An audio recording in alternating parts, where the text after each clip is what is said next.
اللہ اللہ لا الہ الا ہو۔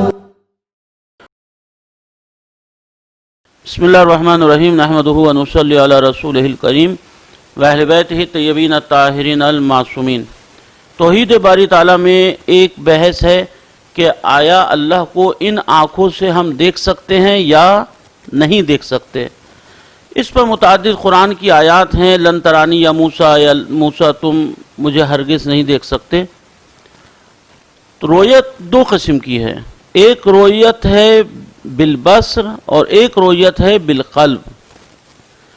رؤیت بالبصر دو صورتوں میں متصور ہے، ایک ہے انتباہ صورت اور ایک ہے خروج شعاع۔ انتباہ صورت یعنی کسی مرئی کی صورت رائی دیکھنے والے کی آنکھوں میں آ جانا، اور خروج شعاع یہ ہے کہ رائی کی آنکھوں سے ایک شعاع نکلی جو مرئی تک پہنچی، اور وہ عکس خروج شعاع۔ یہ دونوں رؤیت بالبصر سے تعلق رکھتے ہیں۔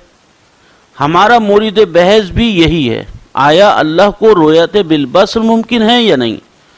رہا تیسرا معنی، یعنی وہ حالت جو رؤیت سے حاصل ہو، اسے انکشاف علمی بھی کہتے ہیں اور اس کو رؤیت بالقلب کہتے ہیں۔ تمام ملت اسلامیہ میں جائز ہے اللہ کو دل کی آنکھوں سے دیکھنا۔ مولا کائنات حضرت علی ابن ابی طالب علیہ السلام فرماتے ہیں، میں نے اس اللہ کی عبادت ہی نہ کی جس کو دیکھ نہ لیا۔ کسی نے پوچھا تو مولا نے فرمایا کہ خدا کو ان آنکھوں سے نہیں دیکھا جا سکتا، دل کی آنکھوں سے دیکھا جا سکتا ہے۔ تو رؤیت بالبصر آیا ممکن ہے یا ممکن نہیں ہے۔ یہاں پر معتزلہ اور حکماء کہتے ہیں مطلقاً محال ہے، یعنی اللہ کو ان مادی آنکھوں سے دیکھنا حرام، یعنی کہ محال ہے، ممکن نہیں ہے۔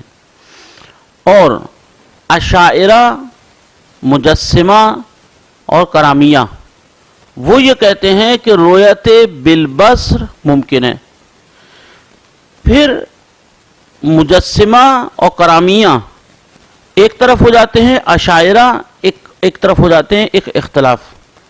اشاعرہ کہتے ہیں کہ رؤیت بالبصر ممکن ہے، لیکن ان خاصیتوں کے ساتھ نہیں، ان کیفیات کے ساتھ نہیں کہ جن کیفیات کے ساتھ غیر اللہ کو دیکھا جاتا ہے۔ اب وہ کیفیات کیا ہے؟ وہ کیفیات یہ ہیں کہ رائی اور مرئی مقابل ہوں، انسان کے مقابل۔ اب مقابل کا مطلب یہ نہیں ہے کہ مثلا ہم پلہ ہو، بلکہ جہاں بھی آنکھ کا زاویہ جائے گا۔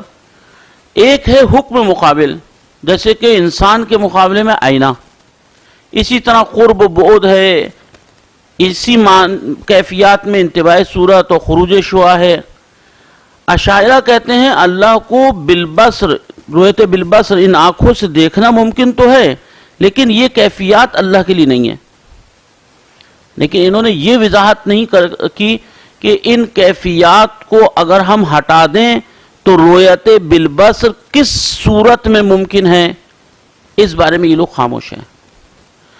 مجسمہ اور کرامیہ وہ یہ کہتے ہیں کہ چونکہ رؤیت بالبصر ان کیفیات کے بغیر ممکن نہیں اور ہم رؤیت بالبصر کے قائل ہیں، لہذا ہم اللہ کو ان آنکھوں سے انہی کیفیات کے ساتھ دیکھنا ممکن مانتے ہیں کہ جو غیر اللہ کے لیے ہیں کیفیات، یعنی مقابل ہونا، حکم مقابل ہونا، قرب، بعد، انتباہ صورت و خروج شعاع وغیرہ۔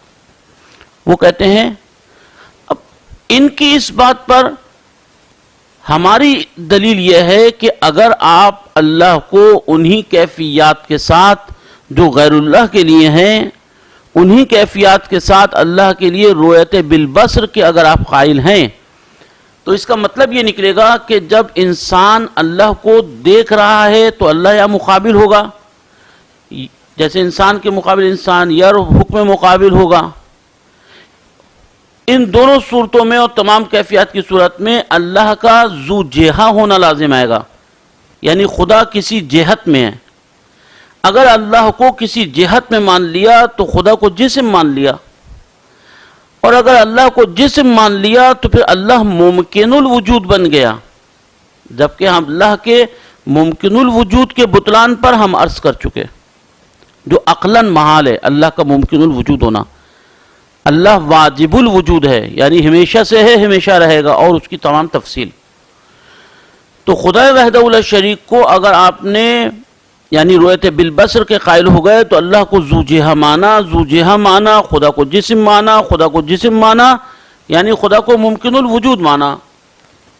اب اگر آپ اللہ کو ممکن الوجود مانتے ہیں، یہ ممکن الوجود ماننا رؤیت بالبصر کا لازمہ ہے۔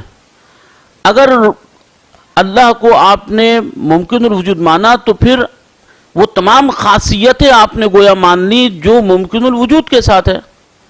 ممکن الوجود کی خاصیت یہ ہے کہ ممکن الوجود محتاج ہے اپنے غیر کا۔ اگر ممکن الوجود مانا تو اس کی خاصیت حادث ہونا ہے، یعنی گویا ایسا وقت تھا کہ جب اللہ نہیں تھا، حادث اسی کو کہتے ہیں۔ جبکہ خدا وحدہ لا شریک نہ حادث ہے نہ محتاج ہے۔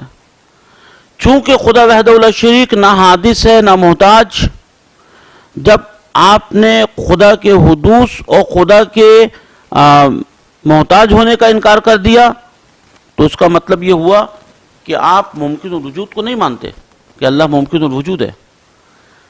اور جب آپ یہ کہہ رہے ہیں کہ اللہ ممکن الوجود کا انکار کر دیا اللہ کے ممکن الوجود کا، کیونکہ ممکن الوجود حادث ہے، نہیں تھا اب ہو گیا، واجب الوجود قدیم ہے یعنی ہمیشہ سے ہمیشہ رہے گا، آپ نے ممکن وجود کا انکار کر دیا، گویا آپ نے اللہ کے جسم کا انکار کر دیا۔ آپ نے جسم کا انکار کیا، آپ نے گویا ذو جہہ ہونے کا انکار کیا۔ آپ نے ذو جہہ ہونے کا انکار کیا، گویا آپ نے رؤیت بالبصر کا انکار کیا۔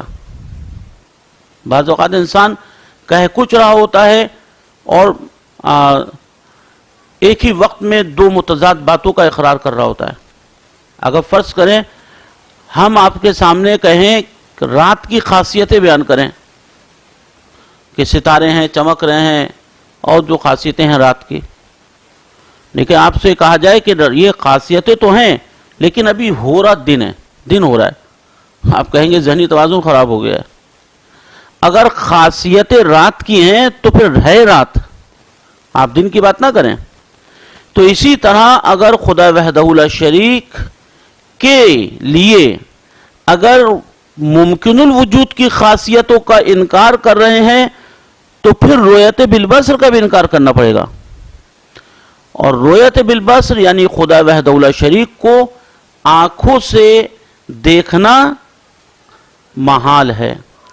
یہاں پر ہم نے جو عرض کیا کہ خدا وحدہ لا شریک کو اگر ہم نے رؤیت بالبصر کے قائل ہو گئے تو اسے ذو جہہ ماننا پڑے گا، تو یہاں پر فتاوی رضویہ ہے اور امام احمد رضا خان بریلوی رحمۃ اللہ علیہ انہوں نے یہ کہا ہے کہ دوسرا شبہ مقابلہ کا ہے، وہ یہ کہ رؤیت کی شرط یہ ہے کہ مری مقابل ہو، جیسے کہ بداہت تجربہ سے معلوم ہے، یا مقابلے کے حکم میں ہو جیسے جو عینے کی نظر آتا ہے۔ مقابل ہونا اللہ کے حق میں محال ہے، مقابل ہونا اللہ کے حق میں محال ہے، اس لیے وہ جہت و امکان سے پاک ہے۔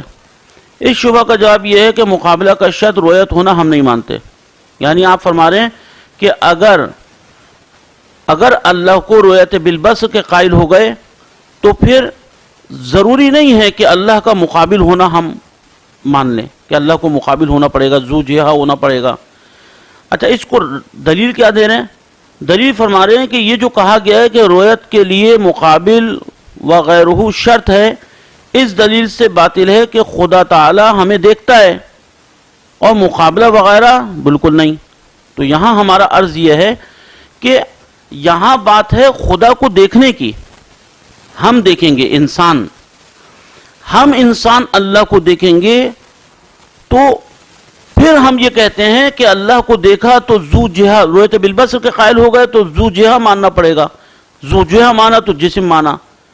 اور امام احمد رضا خان بریلوی رحمۃ اللہ فرما رہے ہیں کہ یہ باطل ہے. ضروری نہیں ہے کہ اللہ کو رؤیت بالبصر کے قائل ہوئے تو اللہ کو ذو جہہ ماننا پڑے. دلیل کیا دے رہے ہیں؟ اللہ ہم کو دیکھتا ہے جبکہ ذو جہہ نہیں ہے. تو باتوں میں فرق ہے. غیر اللہ کا اللہ کو دیکھنے کی کیفیت الگ ہے، اور اللہ اگر اپنے بندوں کو دیکھے تو اس کی کیفیت الگ ہے. انسان اپنے معبود کو دیکھ سکتا ہے نہیں دیکھ سکتا، وہ بحث الگ ہے. اللہ اپنے بندوں کو دیکھ رہا ہے، وہ عنوان الگ ہے. لہذا انسان جب اپنے اللہ کو دیکھے اور رؤیت بالبصر کے قائل ہو جائیں تو وہاں اللہ کا ذو جہہ ہونا وہ ایک الگ عنوان ہے. اللہ اپنے بندوں کو دیکھ رہا ہے، ذو جہہ نہیں ہے، تو اس بات سے اس بات کو رد نہیں کیا جا سکتا کہ چونکہ اللہ ہم کو دیکھ رہا ہے وہاں ذو جہہ ہونے کا کوئی عنوان، مقابل ہونے کا عنوان نہیں. لہذا جب انسان اللہ کو دیکھے گا تو پھر اس میں بھی ذو جہہ کا عنوان نہیں ہے. بہت فرق ہے. اللہ کی رؤیت کی کیفیت ہمارے رؤیت کی کیفیت میں اللہ و غیر اللہ کا فرق ہے. وآخر دعوانا ان الحمدللہ رب العالمین. اللہ اللہ لا الہ الا ہو. اللہ اللہ